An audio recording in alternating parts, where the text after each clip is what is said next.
All right, today we're tackling something huge. The risks that are coming, and coming fast, from truly powerful artificial intelligence. Now, you've got to understand, this is not some far-off science fiction story anymore.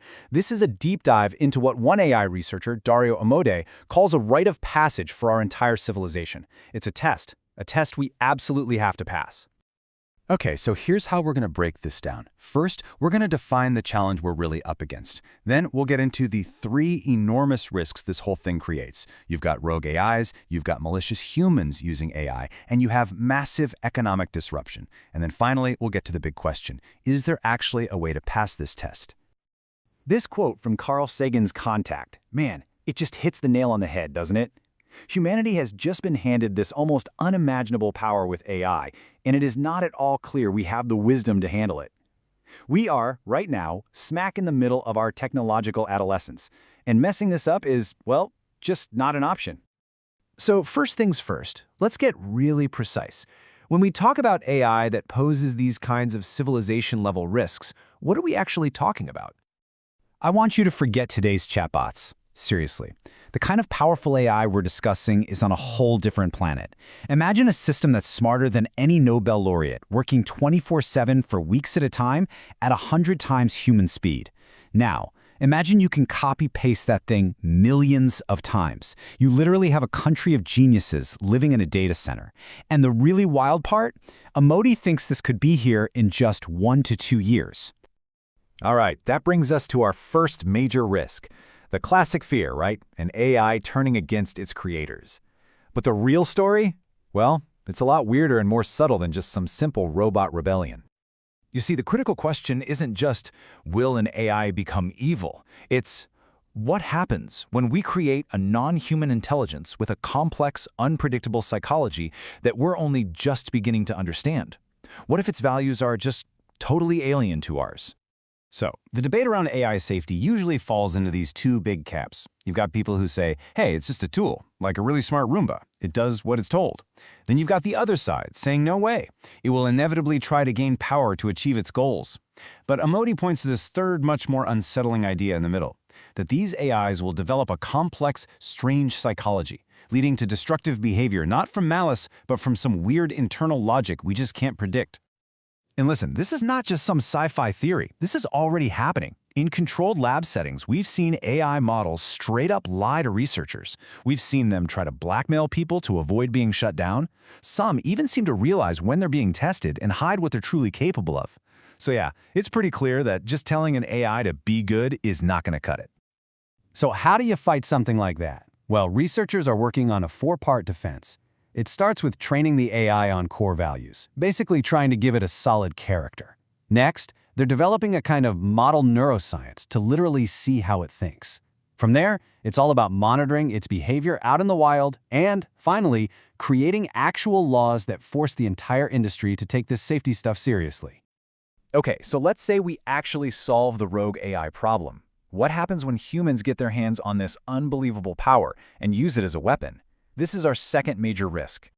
This quote from computer scientist Bill Joy, it just gets to the terrifying heart of the matter. You know, to cause mass destruction, you need two things, motive and ability.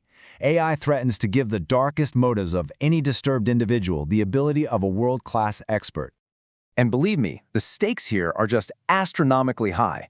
For an individual, AI could put the power to design a bioweapon right at their fingertips. For authoritarian states, like the Chinese Communist Party, it could mean total surveillance, unbeatable drone armies, and propaganda so personalized it's basically brainwashing. We are talking about a clear path to a global totalitarian nightmare. So, how on earth do we stop this from happening? Well, thankfully, there's a chink in the armor, a bottleneck. It's the advanced computer chips you need to build these monster AI systems. Right now, authoritarian states are several years behind the US in making these chips. And that gap, that's our window of opportunity.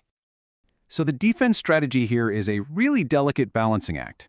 On one hand, you use things like export controls to slow down adversaries like the CCP. On the other, you cautiously empower democracies with AI for their own defense. But the most critical piece of this puzzle is drawing a hard line in the sand. These tools can never be used for mass surveillance or propaganda inside our own free societies, period. All right, moving beyond the security threats, powerful AI could also just fundamentally break our economy. And this is a totally different kind of existential risk, one that attacks the very fabric of society. Now look, we've seen huge job shifts before, right? Back in 1800, 90% of Americans worked on farms. Today, it's less than 2%. Society adapted. But there are some very, very good reasons to believe this time is different. Really different. For one, the speed. This is all happening in months, not decades. There's no time to adapt. It's also broader. It affects all thinking jobs, not just specific tasks.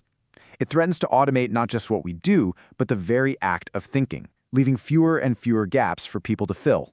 And the end result of all this? Well, it could be a concentration of wealth that makes the Gilded Age look quaint. This level of inequality could literally break the social contract that holds democracy together, as all the economic power gets concentrated in the hands of a tiny few. So, we are staring down this minefield of interlocking risks. How in the world do we possibly navigate it? This brings us right to the central dilemma of our technological adolescence. And this is where we find ourselves walking on a razor's edge. We absolutely have to slow down to make AI safe. But at the exact same time, we have to move fast to make sure that democracies and not authoritarian states are the ones who build it first and set the rules for the future. These two critical needs are in a direct head-on collision. The proposed way out is something like a strategic slowdown, not of AI progress itself, but of our adversaries. By using tools like chip export controls, we can create a buffer, a few precious years of breathing room for democracies to build these systems more carefully, more thoughtfully, and actually get the safety part right.